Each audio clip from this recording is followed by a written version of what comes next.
I cannot say what is wrong with him or her, but I don't like him. There is something about him I don't trust. And that's your intuition within you which you think is giving you that feeling, And that's what we say is your own subtle energy. That is where, what is this feeling is what you have to find out, which is beyond your five senses. You say, I don't know. There are a lot of times we meet a lot of people and we say, oh, there was something about him, I liked it. I liked him. But there's something about some people who you meet and you say, I don't know, but I wouldn't give him the business, or I wouldn't want him to enter my house, And that kind of mistrust also is there. Most of the people, by and large, we are indifferent. There are some people who you will like instantly, some people you will not like, but by and large, all of us are neutral, which means we don't have any positive or negative feeling for that person.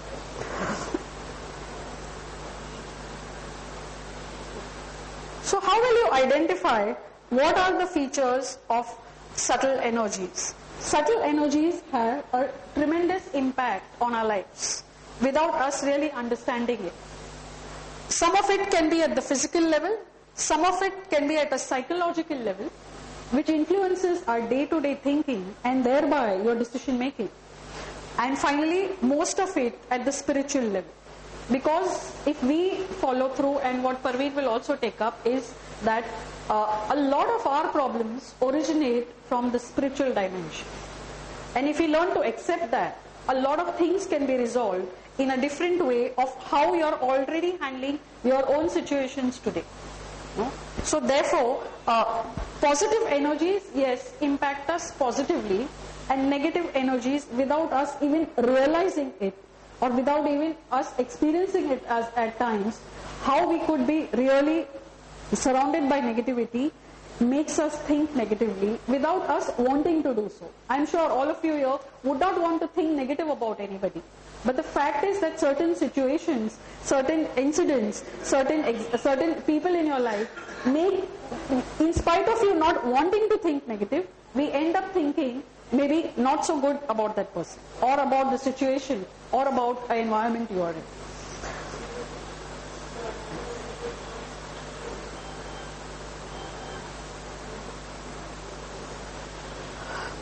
What is positive energies? Energies, when we say positivity, we know some people are extremely positive. When you meet that person, there is a bundle of energy around that person, especially so when we look at children. They're always full of enthusiasm, full of energy, and we also wonder, where do they get all that energy from? Because there is no covering around. The way they handle themselves is all coming from within. And that is where, when you see real positivity, you have to derive energy and learn from the children around you. And that is where we see that when we see affection, when we see positivity around us, the results in the way we conduct ourselves are far different from where we would have done had there not been any positivity around us. There have been a lot of experiments which have taken place, lot of research which has taken place, where you will find that given the same person in different conditions, the results would be very different. If that same person is put in a positive environment for that many hours and put in a negative environment, the results would be so different that you yourself wouldn't wonder how that person would have reacted so differently. And it would go for all of us as well.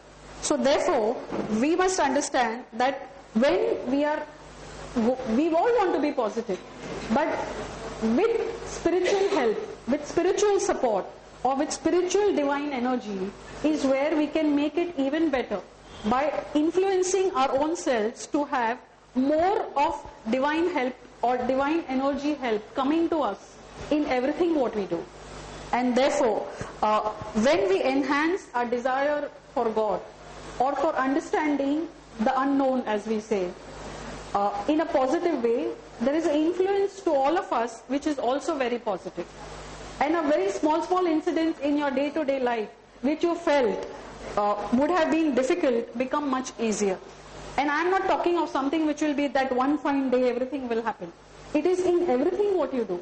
And that's what we have witnessed, all of us, at different stages. There is no coincidence. It just happens. I was to talk to somebody, a call comes, and it's taken care of. In many things, in in small things which we experience. And that's when we say that the divine energy or the spiritual support or the positive energy, or whatever name you call it, it's the power which is positive, which is helping us to do a lot of things and make it so simple in an effortless way. Otherwise, which would have been with a lot of struggle. So that's when we say that finally when we do that, it brings a lot of bliss, a lot of happiness in everything we do. Because there's so much of joy when you experience in giving. And how it can impact so many things where we look at, we get, as a result of that, what would we get? We get Shakti. You get a lot of energy, which you wouldn't have thought of getting. And as we say, when we go through a tough time, we don't understand from where we get that energy. And when we are already vertically connected to God, we understand that the energy which has come is actually that energy. At that time, we all go back and say, did I do this? You yourself are going to be surprised at what you would have done, or what you did in a situation like that. And all of us have that hidden strength within us. It's only that we have not ignited that spark which is lying within us. And that is what is Shakti. And as we go ahead, we realize that everywhere you go, you're carrying what we call Chaitanya. There is divinity about certain people. When you see a saint, when you see a learned scholar, the glow on their face is so clear. You want to look at that person because you're getting so much of tej or so much of energy from that person. And what is that? That is the positive energy, because he is so full of positivity within him that he wants to transfer it to you. But we are so blocked at times that we are not able to receive it. And that's what when we say that's the divine consciousness. And finally, as a result of that, you're always in Anand, in terms of a blissful mode. And what does it mean to be in a blissful mode in these times? If you go out of the road and if somebody spits at you, would you just would you just not react to it? No, we all would react. I would go and hit that person, you spit back, you yell back, you scream back. Not many of us would not react. A lot of us would tend to react negatively. But when we reach a certain level of understanding that he is come with his learning, and he is spitting because he has a problem, not because you have a problem. So that is when we are in that neutral mode of acceptance. And that is what bliss is. When you have a lot of goodness coming to you, do you get carried away? Does it go to your head? And it happens to people around us. When people are placed in very good positions, it's what the attitude today which is killing people. Either be it the MBA students, be it corporate executives, and so on. So that is when we say that yes, that Anand and bliss is what we need to carry, because as you go up in your hierarchy of your life, or the corporate ladder, or in any other situation you are in, how much humble are you getting? And I'll give you an example of a tree. The bigger the tree, the more it bends. And that's how I get inspiration from. Because when you look at a tree, the bigger it branches out, the more it branches out, the more the branches come down to touch the root. And the wider it becomes, more people are actually getting shade, more people are actually bearing the fruit of that. And the more it bends. So if we really follow the example from nature, we are seeing that nature around us has all this which we just need to adapt. That is the Anand and the bliss. And peace, of course. Who doesn't want peace? I'm sure all of us want peace at all stages of our life. But how many times we say, can't I get some peace in this house or in this office or in my life? We are struggling with ourselves. That we have forgotten even how to sit back and just spend 10 minutes with ourselves. Because 10 minutes to do nothing is very difficult for a lot of people. I've just come up from a class of students, 13, 14, 15.